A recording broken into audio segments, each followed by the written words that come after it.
Will Democrats in Congress find it easier to work with a White House that is more aligned with Gary Cohn than Steve Bannon? We're joined now by Patrick Murphy, former Democratic congressman from Florida's 18th district. Good to have you here. Thanks for having me. You're described in our notes as a pro-business Democrat. Is that correct? Yes. I was one of, I think, 8 CPAs in the Congress. That should explain it, right? An accountant. How exciting. Well, that's pro-business. What do you make about Steve Bannon leaving the White House and Gary Cohn staying? Well, it's certainly a shakeup, and I think this might be a small glimmer of an opportunity for President Trump to almost do a mea culpa and say, hey, I made some mistakes, and now we are going to have a new set of people. Nope, I don't believe it at all.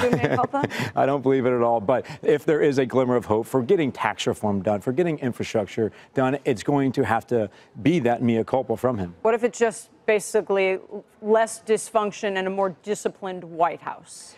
Then we're not going to get anything done, because unfortunately my friends in Congress, both Republicans and Democrats, have pretty much lost all respect for this president, for this administration. Whether they think he's a narcissistic, whether they think he has got no agenda in over his head, they're pretty concerned right now with where this country's heading. So, Mr. CPA, what would you like to see happen with the tax code?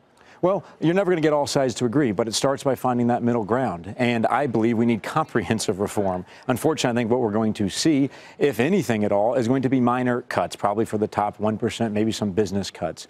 They are trying to push something through. What would comprehensive reform look like? I mean, I know obviously that's a day-long right. discussion, but what would it look like to you? Well, we got to start off by making sure that we're competitive as a country. So let's start off with corporate tax reform, bringing that 35% down to a number that doesn't have to be the lowest in the world, but it's got to be in the ballpark. What it's got to be, 15 to 20, maybe 25%. 15 to 20. Says a Democrat. Says a Democrat. But wow. we got to get rid of the loopholes and deductions. Okay. Right. Which may actually raise the rate on corporate America, because the effective tax rate is around 22%, 21%. So if you do a hard cap at 25, it sounds lower, but if you kill the deductions, you actually may raise the corporate rate. Exactly. And that's what takes so much time to study. And that's why I'm so, pessimistic that they're actually going to get this done before the end of the year. How many CPAs did you say there were in Congress? I think there were 8 when I was there. there. Okay, so it's way more lawyers, by the way. That's my point. There's 535 men and women on Capitol Hill, the majority of whom are attorneys. Right. Attorneys don't know a lot about numbers and taxes. Are you convinced that they can get something done and fully comprehend what they're doing? Not by the end of the year. In fact, I would think it would take several years to get done. The few conversations I had as a CPA trying to, talk about a few bills I was putting forward, the gloss just comes over the eyes in the first 30 seconds. Most members of Congress, and I'm not trying to knock them, right? People have their own expertise. Most people don't understand taxes. But this is very complicated, and you need, a real leader who's going to really, roll up his or her sleeves and have an agenda here. And we don't have that out of this White House right now. And you've got a Congress that's really facing, in my opinion, a moral crisis, because you've got a lot of people that are continuing to put their party in front of this country and doing what's best, because they know what's best, but they don't want to lose their reelection. So what's next?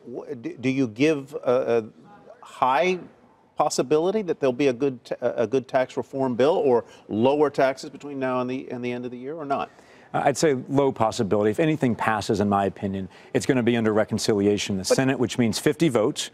If they couldn't get health care done, which they've been talking about for 7 years, I find it hard to believe they're going to be able to get those 50 Republicans. On this. Go ahead, Tom. I assume there's more agreement on taxes than there was on health care, and going into that debate, as John Boehner said, they're not going to figure it out because there's no agreement. But does one of our prior guests said, and I'm going to paraphrase here, does the idea that there has been so much turmoil focus the attention of the congressional caucuses and the GOP side to get something big done, because they need a win as much as the president does? They need a win in a big way.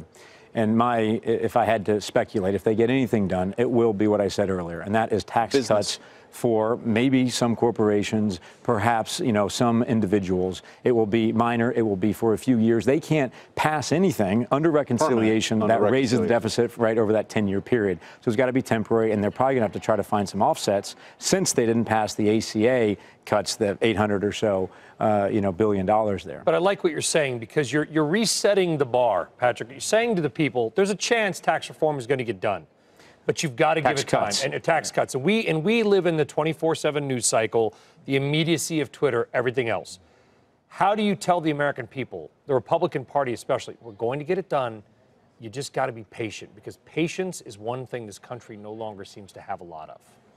The drama, around this White House and the chaos every day, the tweets, what just happened over the weekend has got to stop, because you've got now Republican members of Congress starting to poll every single day. You see, when we get back, or when they get back in September, they've got to raise the debts and they've got to pass a budget. And then the polls start, and they start wondering, is it better to be aligned with President Trump, even in the smallest way, or to actually pass something, to do something? If you were a GOP congressman right now, yeah. active, would you align yourself with Trump? Or would you distance yourself from Trump, as if you were a Republican? It'd be the same thing I would have done if I was still there as a Democrat, was to hope that on day one, President Trump said, hey, let's do something with infrastructure. Let's get people back to work. Let's do something with tax reform. Let's roll up our sleeves. This has been an 8 months basically wasted of any little bit of goodwill that he might have had. So at this point, it's going to be a really tough calculation for most Republicans, because they now have to deal with the moral question of where's this line with racism, with getting things done for the country. Yeah, the there's a whole new element. Much more complicated. Thanks so much for joining us. Yes, thank you. Pretty exciting for an accountant. Hey there, thanks for checking out CNBC on YouTube. Be sure to subscribe to stay up to date on all of the day's biggest stories. You can also click on any of the videos around me to watch the latest from CNBC. Thanks for watching.